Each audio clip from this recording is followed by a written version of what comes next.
আসসালামু আলাইকুম ভিউয়ার্স, কেমন আছেন আপনারা? আশা করছি যে যেখানে আছেন সবাই খুব ভালো আছেন।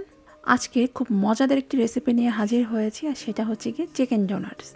বাচ্চাদের তো এটা খুবই প্রিয়, সেই সাথে এখন এটা বড়দেরও খুব প্রিয়। যে কোনো অনুষ্ঠানে যদি চিকেন ডোনাটসটা তৈরি করেন, দেখবেন সবাই খুব প্রশংসা করছে।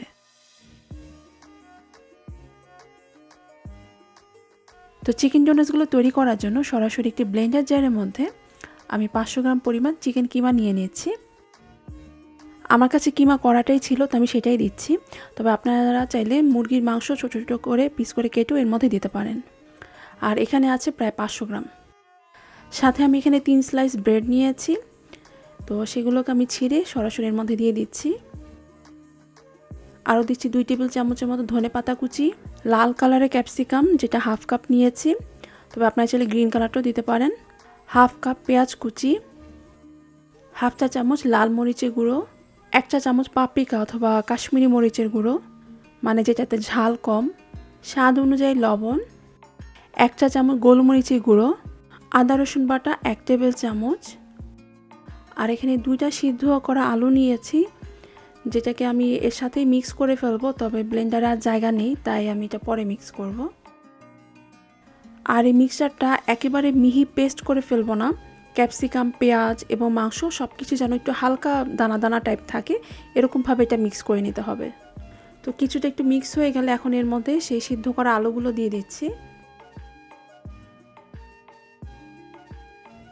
তো সব কিছু ভালোভাবে মিক্স হয়ে গেলে তারপর আমি এটাকে নামিয়ে নিচ্ছি।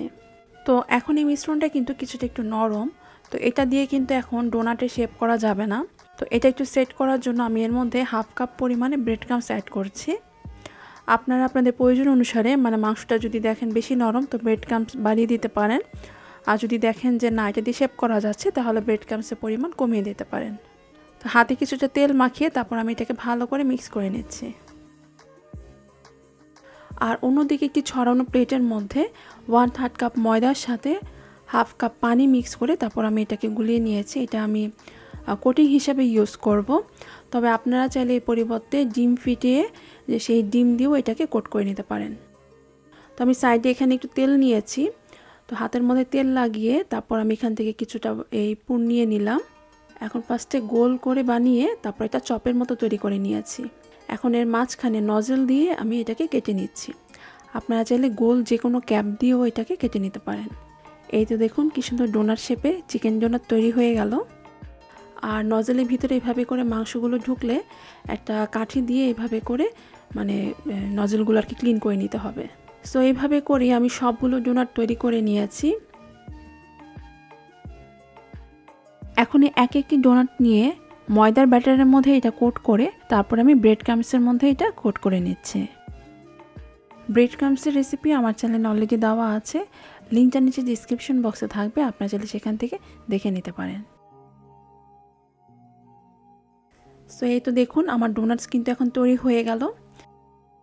তো এইভাবে করে আমি বাকি ডোনাটসগুলো এরকম কোট করে নিয়েছি। 500 গ্রাম চিকেন দিয়ে এখানে প্রায় 30 থেকে 32টার মতো ডোনাট তৈরি করা যাবে। তো এখন দেখাচ্ছি আপনাদেরকে ফ্রোজেনের পর্ব। আমি এগুলোকে ডিপ ফ্রিজে এভাবে ট্রের মধ্যে রেখে এগুলোকে ছড়িয়ে রেখেছিলাম। যখন এগুলো মানে ডিপ ফ্রিজে ভালোভাবে শক্ত হয়ে যাবে, তারপর আপনারা যে কোনো পলিব্যাগের মধ্যে অথবা এরকম বক্সের মধ্যে যদি রাখেন তাহলে খুব ভালো। তা আমি এগুলোকে একটা বক্সের মধ্যে একটার পর একটা করে রাখছি। এভাবে করে আপনারা প্রায় 1 মাসের মতো এগুলো সংরক্ষণ করে খেতে পারবেন। আর এখন আপনাদেরকে কিছুটা ভেজেও দেখাচ্ছি। তো আমি এখানে গরম ডুবো তেলে চিকেন ডোনাটসগুলো ভেজে নিচ্ছি। আর গরম ডুবো তেল বলতে কিন্তু এখানে একদম খুব বেশি গরম ডুবো তেলে এটা ভাজা যাবে না, কারণ এই মাংসটা কিন্তু পুরোপুরি কাঁচা। তো মিডিয়াম লোতে রেখে এই ডোনাটসগুলো আস্তে আস্তে করে ভেজে নিতে হবে। তো যখনই দেখবেন এর মধ্যে সুন্দর কালার চলে এসেছে তারপর এগুলোকে উঠিয়ে নিতে হবে। সো তৈরি হয়ে গেল সবার প্রিয় খুবই মজাদার চিকেন ডোনাটস। আপনারা বাসায় ট্রাই করবেন আর আমাকে জানাবেন, আর সেই সাথে আমার জন্য দোয়া করবেন। আর রেসিপিটি ভালো লাগলে লাইক, শেয়ার এবং সাবস্ক্রাইব করে আমাকে সাপোর্ট করবেন। আজকের মতো তাহলে বিদায়, আল্লাহ হাফেজ।